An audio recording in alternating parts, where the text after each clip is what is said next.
Howdy y'all, Rick here with a video inspired purely by what I have been watching recently, regardless of how late to the party I am.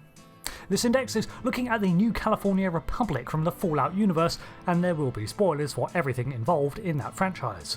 If you are interested, I also have videos on the Brotherhood of Steel and Raider culture in Fallout, which I'll link at the end of the video and in the description, so let's get on with it, beginning with an overview of the history of the N.C.R. It all begins with Vault Dwellers, as much does in Fallout. Vault 15's overflowing populace left their shelter in 2097, and while some became raiders, others created a settlement on the surface called Shady Sands.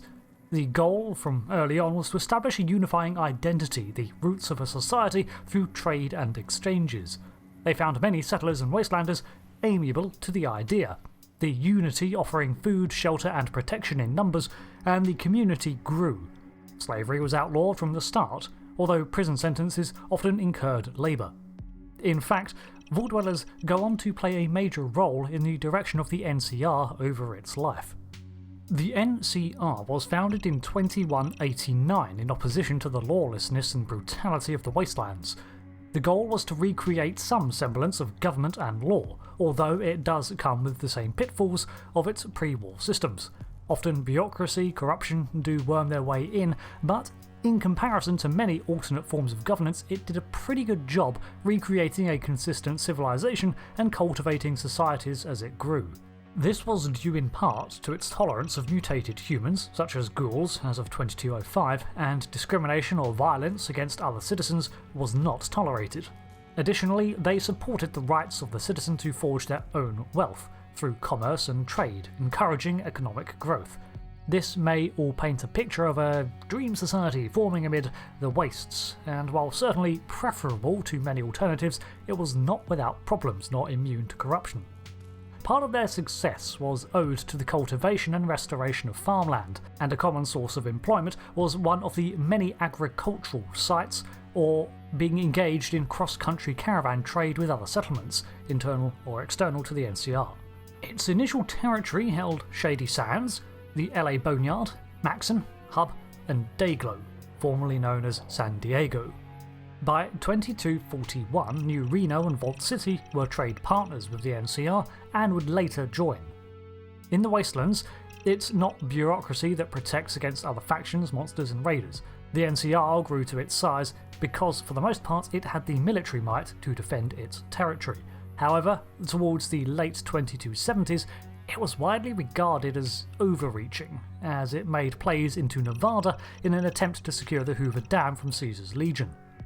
In 2273, the president of the N.C.R., Aaron Kimball, made the decision to occupy Hoover Dam in the east to secure electricity. When a military campaign failed, they signed a treaty with Robert House, the leader of New Vegas, to secure power and assure New Vegas would remain unharassed and independent.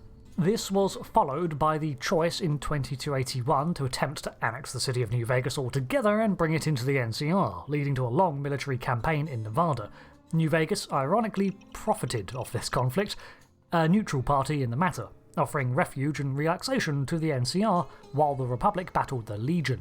By 2296, the N.C.R.'s presence was fractured more than ever, with the destruction of Shady Sands. Between 2277 and 81, the city lost its status as the capital of the N.C.R., and soon thereafter it was destroyed by a nuclear device at the behest of Vault Tech Management's teams from Vault 31.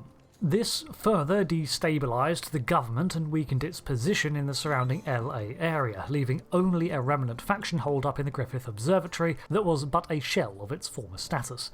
The formation and prosperity of the New California Republic invited competition and scrutiny from many. Of course, there were the common raider factions and tribes that emerged. These would raid supply caravans, attack patrols and settlements to pillage what the N.C.R. had cultivated, but there were other dangers too. Two of their biggest rivals were the Brotherhood of Steel and Kaiser's Legion. Yes, I know I'm pronouncing it strangely, its post-apocalyptic settings and languages have changed. The guiding mission statement of the Brotherhood was to secure pre-war technology for their own use, keeping it out of the hands of those who would misuse it, apparently. This naturally brought them into conflict with many other organisations, and the N.C.R. was no exception, repeatedly clashing at various times in their histories. However well outfitted and supplied the Brotherhood is, the N.C.R. was far larger and often emerged the victor in larger battles. Then there was the Legion. The second largest militant faction emerged from the east in 2277 and came into conflict with the N.C.R. in the Mojave over the ownership of the Hoover Dam.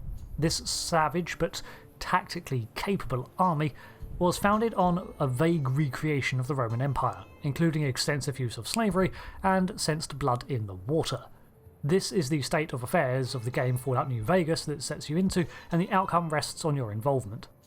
Originally, the army of the N.C.R. emerged from those in Shady Sands who embarked upon defence and anti-slavery operations, with years of trial and training eventually forming them into an actual army. The soldiers of the N.C.R. are a hardy bunch and divided into numerous divisions and ranks reflective of a real army's structure. They even maintain a mechanised division, although most technology that would fulfil this role is long since inert. Most operational vehicles are saved for construction or transportation purposes, with the only exception being the many operational vertibirds. However, the N.C.R. does not own a significant number of these either, with most of its inventory taking from defeated Brotherhood or Enclave camps. Nor do they make extensive use of power armour, lacking the know-how and fusion cores to maintain such resource-intensive equipment. They do, however, invest significant time into the development of firearms and armours through the barter and use of factories through organisations such as the Gun Runners. No division of the N.C.R. army is more renowned than the infamous Rangers. From their red-tinted visor to their beaten dusters, the N.C.R. Ranger cuts an imposing figure for someone not clad in power armour. The Rangers were originally outside of the standard military command and simply a civilian organisation that took on numerous roles from sheriff to scouts. However, their knowledge of local terrain and efficiency led them to be folded into the military. However, they retained much autonomy. Generally, they are given an objective and told to accomplish however they see fit, but still are beholden to the laws of the N.C.R. and their superior officers. The Office of Science and Industry was created in 2275 as the N.C.R.'s own Research and Development Bureau, after separating ties with the Followers of the Apocalypse, an independent organisation that had previously occupied the same duties.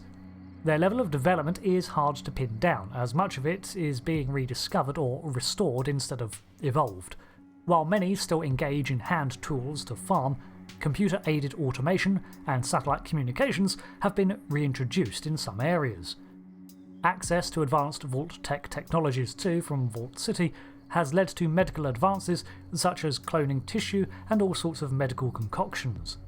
Its leadership was the Republic Congress, later Senate, originally consisting of 10 people with an elected Democratic president at its head.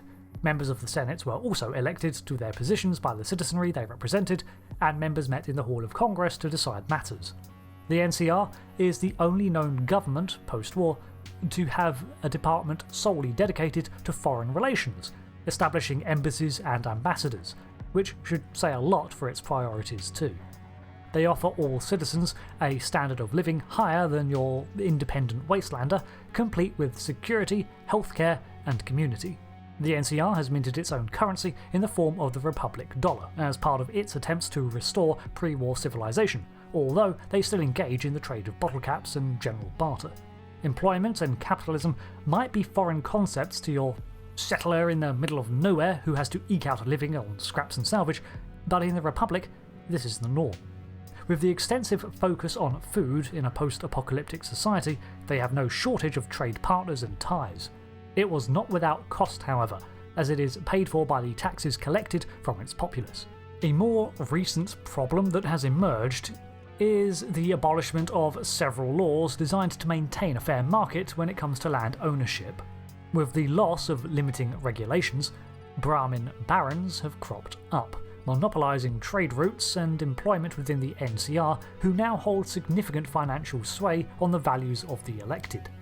Additionally, large parts of the Republic's revenue is allocated to restoring or forging new roads and infrastructure to support its settlements and continue to unify its territories. All in all, I feel if any tagline best encapsulates the new California Republic in spirit, it's "Hey, it could be worse." And this is true. The N.C.R. has done a lot to improve the standard of living for its citizens, and while not easy, it is after all a nuclear wasteland, many people within its borders can afford to worry about their jobs or finances. This is not something afforded to someone whose only concern is literal survival, which is far more common on the surface. That being said, it's also true that some prefer to live beyond the N.C.R.'s laws, for the complete self-reliance or smaller communities they establish themselves. The claiming of territory by the Republic is not exactly always done by choice of those who inhabit it. It's all a matter of personal preference, really, and even within the N.C.R., numerous opinions exist on how things should run. It is, however, generally regarded that over time, as the N.C.R. grew, it has become more expansionist and self-serving, with economic division rising and constant conflicts with other factions. It may seem doomed to repeat the mistakes of the pre-war world. Time will tell. Thanks for watching this breakdown on the New California Republic. In many ways, it does a lot to lessen the apocalyptic feel of the wasteland, which in universe is its whole goal. Yet for the setting, it does reduce or at least change the feel of the world. The history of this organisation spans multiple games and external sources, so there is a whole lot more I could cover in different aspects, such as every territory it owns, or divisions in its organisation. On top of this, unlike many sci-fi societies, which rarely showcase one particular area, the N.C.R. is incredibly varied and diverse. If you'd like to see more Fallout content, let me know and I'll get onto that if there's enough interest. Until the next video, I have been Rick and I'll see you again later for another video. Thanks again, and goodbye.